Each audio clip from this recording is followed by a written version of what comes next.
Assalamualaikum and good day. I am AL-BASIR K. Musa. So let us continue to Agarian reform efforts under Marcos. So in year 1972, President Marcos declared martial law, enabling him to wipe out landlord dominated. He was to avoid the expanding executive power to start fundamental restructuring of government presidential. Decree number 27 Code of Agarian, the former Philippines. This became the core of Agarian reform during Marcos' regime. So what is Agarian reform?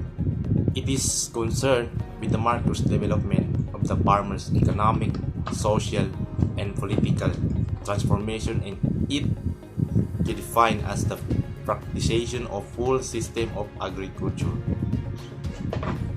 An agrarian society or agricultural society is any community whose economy is based on producing and maintaining crops and farmland. Another way to define an agrarian society is by seeing how much of a nation's total production is agriculture. So the primary source is from Presidential Decree number 27 signed in last October 21, 1972, which says that emancipation the tenant farmers from the bondage of the soil. So this presidential decree states that in one stroke, tenant farmers in all private agricultural land primarily devoted to rice and corn were deemed as owners of the land they were tilling. Another is in all cases the landowner must retain an area of not more than 7 hectares. If the land owner will cultivate or cultivating is such area. Next is determine the cost of the land to be transferred to the tenant or farmer. The value of land is 2.5 times the average harvest of the 3 normal crop year. It also states that the total cost of the land shall be paid by the tenant in 15 years, and in case of default amortization dues shall be paid by the farmers, cooperative, and another is the government shall guarantee amortization with shares of staff and government. So no title to the land owned by the tenants under this decree shall be actually issued to a tenant or farmer. The Department of Agarian Reform probably gives rules and regulation.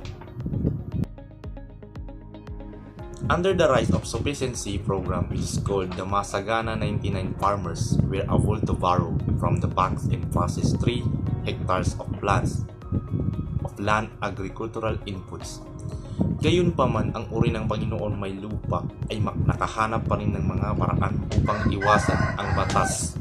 Dahil ang rice land lamang ang nakakatutok sa Agarian noon. Kaya't ang ilang mga Panginoong may lupa ay nagpalit ng kanilang mga limango tulad ng new mga lupang asukal para sila ay exempted sa programa.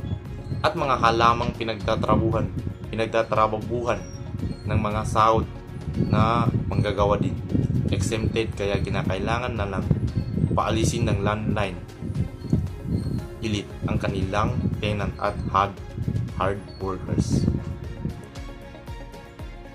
So this advantage of this reform is that land lineage increased, which made it more difficult for the program to succeed because landless peasants were excluded from the program, and the elites find ways to maintain their power and dominance, which were worsened by the corruption of Marcos and his Spanish who were involved in the agricultural sector.